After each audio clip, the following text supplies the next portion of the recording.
Despite being adjacent to one another, Chidori Public High and the all-girls Kikyo Private Academy seemed to exist in two different worlds. The former was filled with dim-witted delinquents, while the latter boasted an immaculate reputation, with plenty of students from wealthy backgrounds. Rintaro Sumugi assumed he'd never come in contact with what was beyond the curtains next door.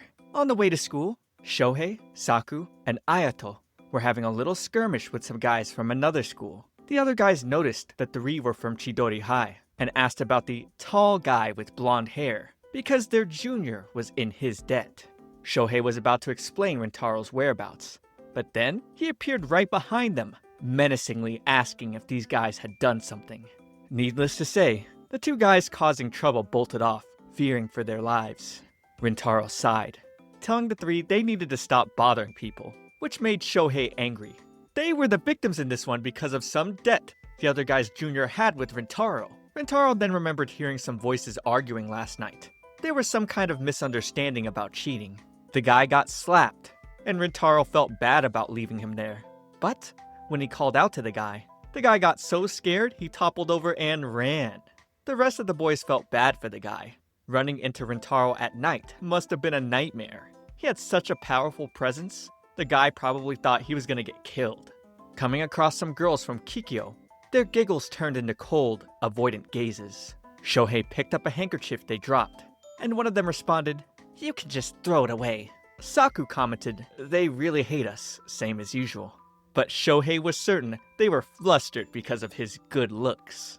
Kikyo was a prestigious, traditional school for dignified noble ladies. But towards the Chidori students, there wasn't a trace of noble lady in them. Chidori was a school for low-class morons. The Kikyo girls despised the Chidori boys openly, and despite their schools being next to each other, the boys had never seen the girls' classroom, even once. Well, once they all graduated, they wouldn't have anything to do with each other, ever again. Shohei invited Rintaro to karaoke after school, but unfortunately, he'd have to turn him down.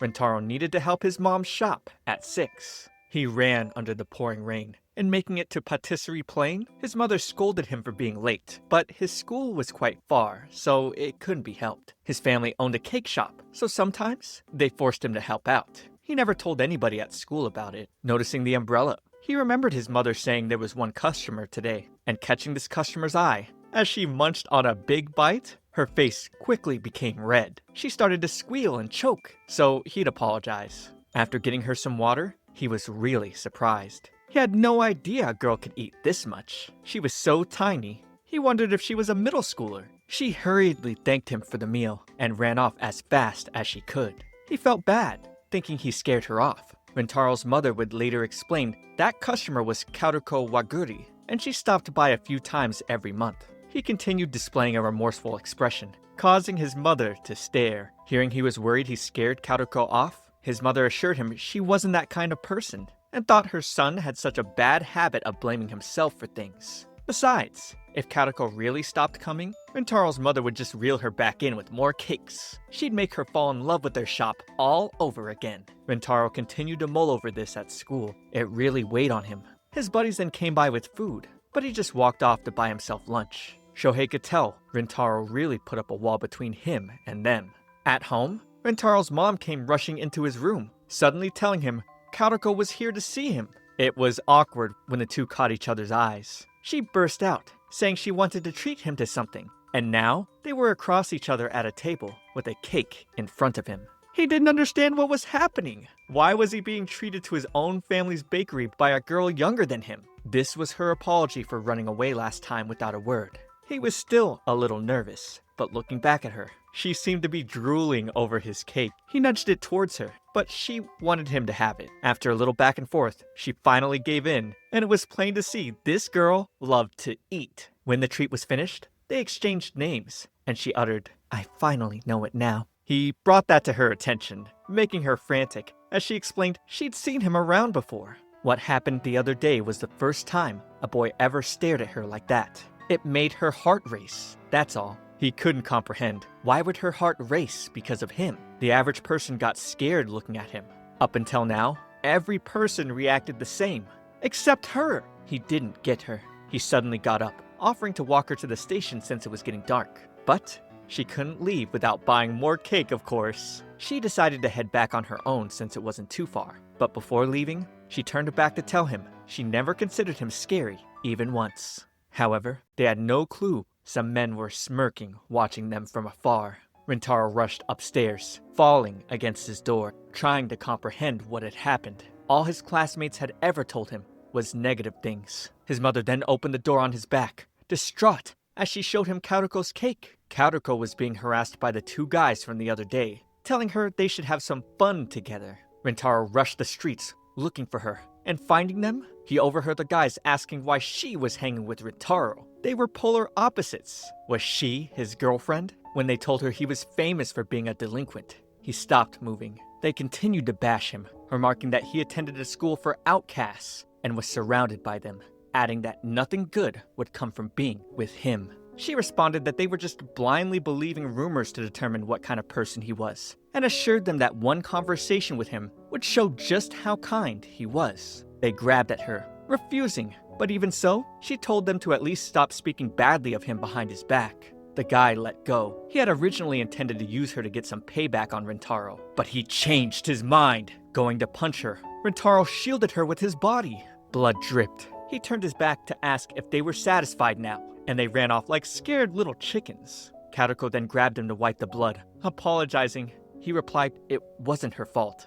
The impact of his head hitting the wall is what caused this, and if he knew this would be the result, he would have just stopped the punch instead. She asked why he took the punch on purpose, and he explained, punishment, I guess. He felt bad she got dragged into this mess because of him. She couldn't believe people thought of him as scary, because all she saw was a kind soul. She thanked him for saving her. He was at a loss. He was used to people thinking the worst of him because of his looks, and never expected to be praised. He'd given up on all of it, yet now found himself asking for more. Leaving her at the train station, she called back to him, saying she'd stop by the shop again. And as her smile radiated, she told him, let's eat some cake together next time. When all was said and done, the thought of him holding to protect her was still fresh in her mind. Rintaro arrived early to school the next day, a little tired, not having slept much. Thinking of Karuko, he wondered when he'd see her again, but noticed the curtains at Kikyo moving and opening to Karuko on the other side. His eyes widened, and he quickly hid behind the curtains on his side. He couldn't believe she was a Kikyo Academy student. Imagining a beautiful image of Karuko, Rintaro didn't think there were people as earnest as her. She had told him to his face that she wasn't afraid of him. Later on, he would complain about the Kikyo students glaring at him again. It was so bad, he snapped this time. He didn't get why all of them were giving him nasty looks. It's not like he wanted to attend Chidori High. He would start complaining to Ayato and Saku as they entered the class, and they told him that they got glared at as well. Shohei was surprised, saying even the Mr. Popular Saku couldn't catch a break either. Saku also didn't like Kikyo. With Kikyo's noble ladies and Chidori's morons, it's obvious that they would constantly clash. As the friends talked about the injury on Rintaro's head, he was lost in his own thoughts. They snapped him out of his daze when they asked if he closed the curtains, and now he realized he had messed up by leaving them closed. Shohei then joked that looking at Kikyo's building wasn't going to cheer him up anyways, causing Rintaro to burst out and reply, "Definitely not!" His outburst made them wonder what had gotten him so riled up, but he said it was nothing, making the excuse that the sun was too bright. But Shohei pointed out he had never closed it before, and that he even liked the sun's warmth. As class went on, he recalled how surprised Karuko was when they saw each other, and felt he had acted rudely by closing the curtains and assumed that she wouldn't come to the shop again. Of course, he felt this was for the best. After class, Shohei asked him to come hang out. He first checked his phone to make sure that his mom didn't need help. She didn't. So, Shohei was excited to take them all to sing their hearts out at karaoke for all the times he hadn't gone before. On their way out, Saku suddenly stopped, noting that it was quite noisier than usual. Ahead of them, all the guys gathered because they saw Karuko waiting for someone. Rintaro was startled seeing her, thinking, why is she here, and what is she doing? Shohei would then approach her, spouting the regular delinquent mantra, "Oi, oi, oi," asking her what business Kikyo had with Chidori. In a shaky voice, she replied she was waiting for someone, and when Shohei badgered her asking, who, Rintaro then grabbed him and told him to stop scaring her. But Shohei questioned how Karuko could be acquainted with someone from Chidori. He couldn't comprehend it.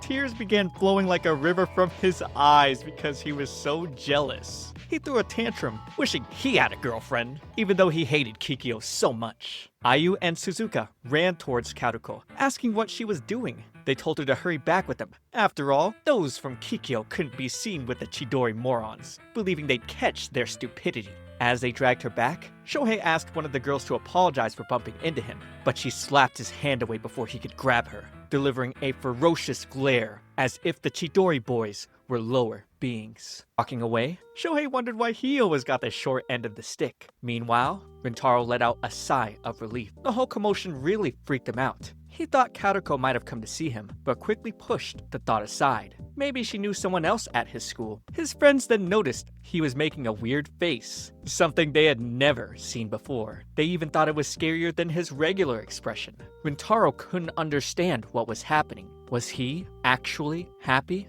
He shook his head, trying to deny it. Now worried he ended up scaring her again, he simply carried on, telling himself it was definitely better if they didn't meet again. They got to the karaoke venue, where Shohei sang his heart out. Saku noticed Rintaro hadn't chosen his song yet, and Rintaro's mind seemed to be elsewhere, even as he tried to select a song. Saku then asked him if something happened. Even Ayato noted that he seemed a little off. Rintaro was nervous. He wondered if he told them about Karuko, what good would it do? Was there even a reason for them to know? He assumed they would tell him to avoid her, since she was from Kikyo. He couldn't blame them for feeling that way, but he still didn't want to hear those comments. In the end, he told them he was alright, and Shohei assured him that if anything happened, he could always tell them. They then decided to shake off the tension with another song, and Rintaro would apologize for making Saku worry. Saku then decided he would sing as well, which was pretty rare. On his way home, Rintaro noticed the cake shop was open, but it was way past closing time. He was shocked, seeing Karuko welcoming him home with a cheerful smile. She quickly apologized for what happened earlier, and understood the animosity between the two schools. His mom then came in, complaining that he should let her know if he's going to be home late, and also mentioned that Karuko had been waiting for him the whole time. She then offered the girl to stay and have some leftover cake. Karuko would try to decline, but her stomach had other plans, making the other two laugh. Afterwards, she and Rintaro sat at a table to enjoy their cake, and he noticed how happy she looked when she was eating. He then asked why she was at their school gate, and she answered unabashedly that she just wanted to see him. He couldn't believe this. However, she promised not to do anything rash again. He then suddenly blurted out that he was happy to see her, before realizing what he had just said. He then apologized for acting creepy, but she told him not to take it back, which put the both of them in a flustered situation. He admitted he thought she wouldn't come to the shop again because of the feud between Kikyo and Chidori, and thought it wouldn't turn out well if she associated with him. But Karuko was actually happy when she realized he was a student at Chidori. Of course, she felt embarrassed after saying that, and would quickly get up to leave, saying it was late. Grabbing the door handle, she told Rintaro how she thought she would get to know more about him, and the sadness on her face was evident as she left the shop. Feeling confused, Rintaro wondered why she made that face. Although he didn't know the reason, one thing he was sure of was that he hurt her. His mother then came in and asked if Karuko had left, but he gave her a dead look that freaked her out. She quickly ran to make sure he was alright, saying she didn't give birth to a skeleton. After talking to him for a bit, she flicked his forehead and told him to go after Karuko because it was dangerous for a girl to be alone at night. He then mentioned Karuko had told him she was happy she got to know him, and that he didn't know what she meant by that. His mother couldn't stand how dense he was, wondering where she had gone wrong in his upbringing. She then told him he was doing the same thing that was done to him. He hated being judged by his appearance. But now he was always saying, Kikyo this, Kikyo that. His mom pointed out that Karuko never changed her attitude, even when she found out he was from Chidori. Recalling the bad things that were said to him, he always thought no good could come from associating with a Chidori student like himself. He suddenly punched himself in the face so hard, blood spilled. He felt he was the worst for treating Karuko the same way he was treated, and thanked his mother for talking sense into him. The next day,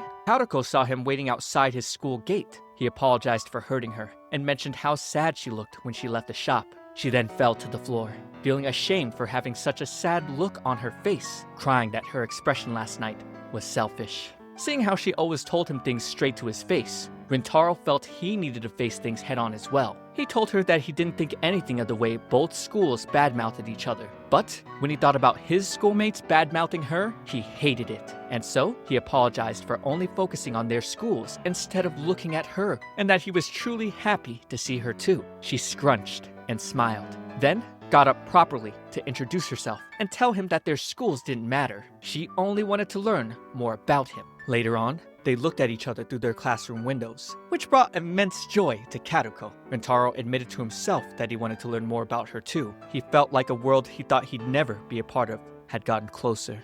Alright, another coming-of-age sort of episode where things resolve sweet and sappy. Subscribe to keep up with next week's part. But for now, watch this next video. It's me, ComfyTea. I'll see you all in the next one.